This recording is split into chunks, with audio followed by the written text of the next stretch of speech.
में से पढ़ेंगे। आज हम यूहन्ना 2 बाब पहली आयत से। काना गलील में एक शादी। फिर तीसरे दिन काना गलील में एक शादी हुई और यस्सु की माँ वहाँ थी, और यस्सु और उसके शागिर्दों की भी उस शादी में दावत थी। और जब मैं हो चुकी तो यस्सु की माँ ने उससे कहा कि उनके पास मैं नहीं रही। यस्सु ने उससे कहा, आए औरत, मुझे तुझसे क्या काम, अभी मेरा वक्त नहीं आया। उसकी माँ ने खादमों से कहा, जो कुछ ये तुमसे कहे वो करो।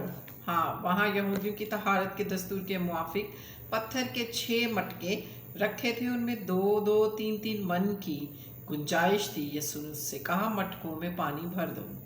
बस उन्होंने उनको लबालब भर दिया। फिर उसने उनसे कहा, अब निकाल कर मीर मजलिस के पास ले जाओ। बस वो ले गए।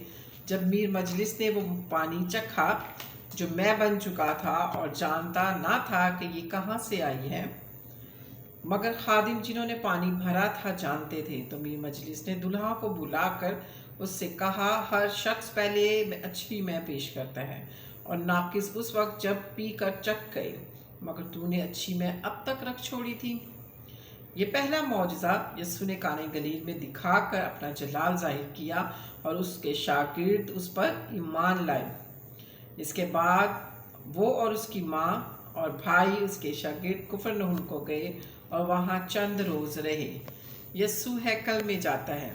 यहूदियों की ईद फसा नज़दीक थी और यस्सु यरूशलेम को गया। उसने हैकल में बैल और भेड़ और कबूतर बेचने वालों को और सराफों को बैठे पाया और रस्सियों का कोड़ा बनाकर सबको, यानी भेड़ों बैलों को हैकल से निकाल दिया और सराफों की नकदी बिखेर दी और उनके तख्ते उलट दिए। और कबूतर फरोशों से कहा, इनको यहाँ से ले जाओ, मेरे बाप के घर को तिजारत का घर ना बनाओ। उसके शागिर्दों को याद आया कि लिखा है, तेरे घर की गैरत मुझे खा जाएगी।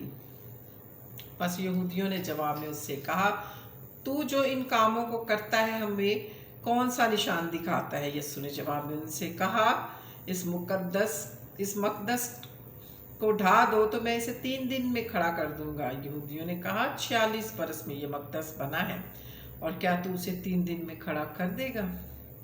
मगर उसने अपने बदन के मकदस की बाबत कहा था। बस जब वो मुर्दों में से जी उठा तो उसके शागिर्दों को याद आया कि उसने ये कहा था, और उन्होंने किताब मुकद्दस और उस कौल को जो यस्सु ने कहा यकीन किया। यस्सु इंसान की सरशत को जानता है। जब वो यरूशलेम में फसा के वक्त ईद में था तो बहुत से लोग उनको मौजज़ों को देखकर जो वो दिखाता था उसके नाम पर ईमान लाएंगे, लेकिन यस्सु अपनी निस्बत उन पर एतबार ना करता था, इसलिए कि वो सबको जानता था और इसकी हाजत ना रखता था कि कोई इंसान के हक़ में गवाही दे, क्योंकि वो आप जानता था कि इंसान के दिल में क्या क्या है। पाक कलाम के पढ़े और सुने जाने पर खुदा की बरकत हो, खुदा का शुक्र हो। आमीन।